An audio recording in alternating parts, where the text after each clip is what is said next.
Bonjour messieurs, merci de vous présenter. Chef du projet PAID. Voilà, aujourd'hui vous êtes dans les locaux de l'annexe municipale de Diambarin. L'objet de votre présence aujourd'hui ici. Aujourd'hui on est là pour faire le comité de pilotage final du projet PAID.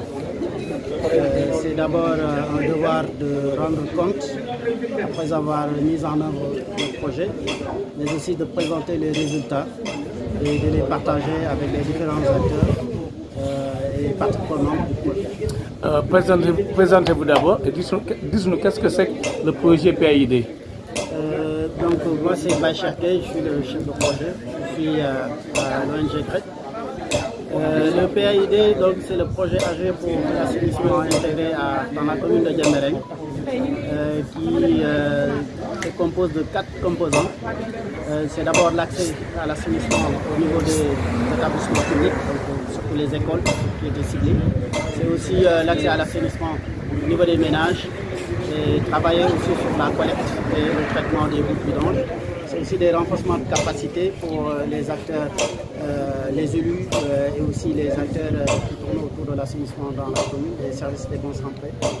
Mais c'est aussi travailler sur des études sur les eaux pluviales, etc. et faire de la sensibilisation.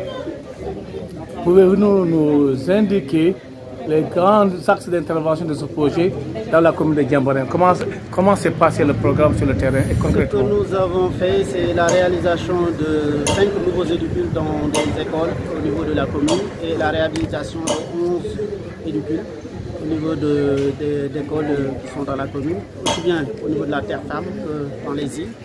C'est aussi la construction de 150 latrines au niveau des ménages, des latrines de type VIP et de type central.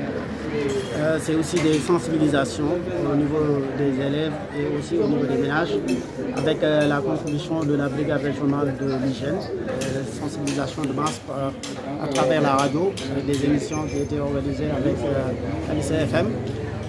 C'est aussi des études sur la gestion des boues vidanges, sur les pratiques d'assainissement, aussi sur les eaux pluviales. Mais c'est aussi travailler sur la vidange, la collecte et la valorisation avec les travaux qui sont réalisés au niveau du CTD. Il s'agit d'un lit de séchage planté qui est une technologie innovante qui est nouvelle dans la commune et accompagner les acteurs autour de l'assainissement dans la commune de Diambarin. C'est aussi les acteurs de l'éducation, les enseignants qui ont été formés sur l'éducation à l'hygiène à travers des modules sur l'éducation à l'hygiène par les inspecteurs de l'inspection d'académie. Voilà. Et le projet est arrivé à son terme aujourd'hui, n'est-ce pas? Et si on doit tirer un bilan, quel bilan tirons-nous? Le premier bilan qu'on peut tirer, c'est d'abord de dire que les résultats qui ont été assignés ont été atteints. Ça, c'est une petite satisfaction malgré la période qui a coïncidé avec la Covid. Il y a eu aussi certaines tensions sociopolitiques et qui n'ont pas empêché d'atteindre quand même les résultats qui étaient attendus du projet. Ce qu'il faut dire aussi, c'est saluer l'engagement de la commune de Diambarin, par qui on a connu une hausse du budget. Parce que la commune, compte tenu de la précarité des ménages et du contexte, a bien voulu prendre en charge la part de contribution des ménages dans ce projet-là. C'est donc une satisfaction, un sentiment de satisfaction qui nous anime.